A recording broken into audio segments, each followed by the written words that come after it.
नाज़रीन, कॉलेज जे शागिर्दनि शागिर्दियाणियुनि जे टैलेंट खे उजागर करण लाइ सिंध कॉलेज टैलेंट हंट जारी आहे।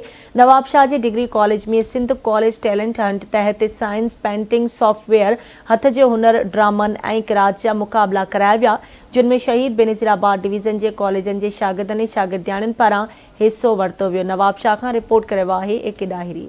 सूबाई वज़ीर तालीम सैयद सरदार अली शाह जे विज़न तहत सिंध में पहिरियों भेरो टैलेंट ऐं सकाफ़त खे उजागर करण लाइ सिंध कॉलेज टैलेंट हंट 2023 जे सिलसिले में कॉलेज एजुकेशन खाते शहीद बेनज़ीराबाद जे ज़ेर निगरानी शहीद बेनज़ीराबाद डिवीज़न जे कॉलेजनि तरफ़ां साइंस, ड्राइंग, पेंटिंग ऐं सॉफ्टवेयर, हथ जे हुनर, ड्रामा, किरात जा मुक़ाबला government girls degree college Nawabshah में मुनक़द कया विया, जंहिंमें कमिश्नर शहीद बेनज़ीराबाद डिवीज़न अब्दुल अलीम लाशारी महिमान ख़ास तौर शिरकत कई। उन मौके ते कमिश्नर पारां मुख़्तलिफ़ कॉलेजनि जे शागिर्दनि पारां लगायल नुमाइश जो दौरो कयो ऐं बहितरीन नुमाइश लगाइण ते खेनि मुबारकबाद पेश कई। और मौके ते कमिश्नर अब्दुल अलीम लाशारी मीडिया सां ॻाल्हाईंदे चयो त शहीद बेनज़ीराबाद डिवीज़न जे कॉलेजिस जो टैलेंट हंट जे हवाले सां जेका हीअ एग्ज़िबिशन थी आहे, इन में साइंस ऐं आर्ट ऐं कल्चर खे रिफ्लेक्ट कयो वियो आहे ऐं उन में ॿारनि जो जेको टैलेंट आहे उहो रिफ्लेक्ट थिए थो। ख़ासि तौर ते साइंस जा जेके प्रोजेक्ट आहिनि उन्हनि में बि नयूं नयूं शयूं नज़र अचनि थियूं त ॿार जेको आहे सो उन्हनि जो दिमाग़ किथे किथे कमु करे थो। सिंध कॉलेज टैलेंट हंट में हिस्सो वठंदड़ कॉलेजनि जे उस्तादनि ऐं शागिर्दनि आवाज़ टीवी सां ख़्यालनि जो इज़हार कंदे ॿुधायो त बिस्मिल्लाहिर्रहमानिर्रहीम।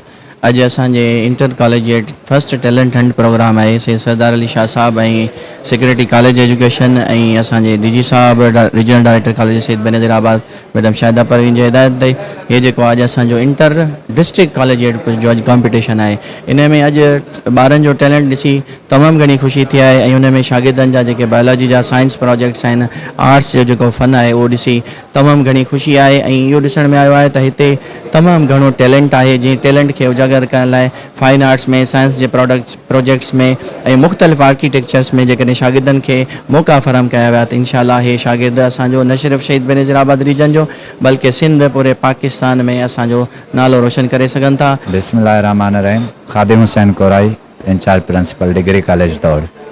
Science Sindh first talent hunt programme जो जेको आहे अॼु इंटर डिस्ट्रिक्ट कॉम्पिटिशन आहे त government girls degree college Nawabshah में असां जेको आहे पंहिंजे कॉलेज जा ॿार वठी आया आहियूं गवर्नमेंट डिग्री कॉलेज दौड़ जा। असांजो 2 पोजीशन्स हुयूं। फर्स्ट पोजीशन जेका आहे जोग्राफी जे मॉडल में हुई ऐं ॿी जेका आहे फाइन आर्ट्स में हुई।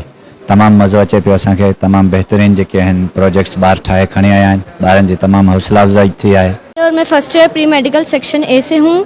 हमारा ये केमिस्ट्री का प्रोजेक्ट है और इसमें हम जो है वुड से हम natural compound, organic compound wood से हम फोटोक्रोमिक ट्रांसपेरेंट वुड बना रहे हैं जो हमारे बहुत यूज़फुल है, हमारे लिए बहुत यूज़फुल है। इसके काफ़ी सारे यूजेस हैं और ये हमारे घरों में यूज़ होती है, इसके अलावा हमारे इंडस्ट्रीज़ में यूज़ होती हैं, इसके काफ़ी सारे यूजेस हैं। मेरा नाम दुआ हुसैन है। हम गवर्नमेंट गर्ल्स डिग्री कॉलेज चंडवा आदम से आए हैं।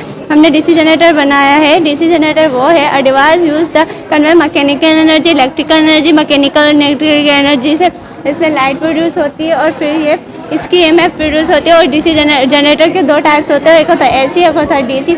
अस्सलाम वालेकुम। I am Hadiya from first year pre engineering government girls degree college Nawabshah. It is the 3D model of octant. ये 3D मॉडल है ऑक्टेंट का जिसमें 3 डायमेंशन है हमारे पास। X एक्सिस है, Y एक्सिस है एंड Z एक्सिस है।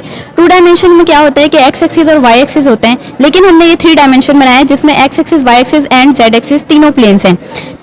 अस्सलाम वालेकुम। मुंहिंजो नालो मुज़म्मिल हुसैन माटी आहे ऐं मां GTC दौड़ कॉलेज में ताल्लुक़ रखंदो। सर हे अॼु असां प्रोजेक्ट ठाहिया आहियूं वॉल्केनो। सर वॉल्केनो जे बारे में तव्हांखे कुझु ॼाण ॾियणु चाहींदो। वॉल्केनो ज़्यादातर आइलैंड ते मिलंदा आहिनि ऐं ज़मीन जे अंदरि पिघल जेको हूंदो आहे, मैग्मा हूंदो आहे, जॾहिं ज़मीन फटंदी आहे त ॿाहिरि निकिरंदो आहे, असां हुनखे लावा चवंदा आहियूं। I am Alina Umar Raim from second year standard government girls degree college Sanghar. Welcome to our math city. This city is based on mathematical old period and mathematical present period. तो इस सिटी को हमने एक जर्नल स्टोरी पर बेस किया है कि counting किस तरह से शुरू हुई। हमने एक विलेज एरिया बनाया कि काउंटिंग किस तरह से स्टार्ट हुई एंड देन हमारी जब मॉडर्न पीरियड में कैसे साइंटिस्ट मैथमेटिशियंस ने कैसे तरक्की की और कैसे बिल्डिंग्स वगैरह बनाई और हॉस्पिटल्स बनाए, इंजीनियरिंग यूनिवर्सिटीज़ बनाई। Sindh college talent hunt programme में कमिश्नर शहीद बेनज़ीराबाद अब्दुल अलीम लाशारी बेहतरीन स्टाइल लगन कॉलेजन जे शागिर्दनि ऐं शागिर्दनि में ट्रॉफियूं तक़सीम कयूं। तकरीब में असिस्टेंट कमिश्नर नवाब शाह अली शेर जमाली समेत टिनी ज़िलनि जे कॉलेजनि जे टीचर्स ऐं शागिर्दनि वॾी अंग में शिरकत कई। कैमरामैन फरमानुल्लाह सां गॾु AK ॾाहिरी, आवाज़ TV न्यूज़, शहीद बेनज़ीराबाद।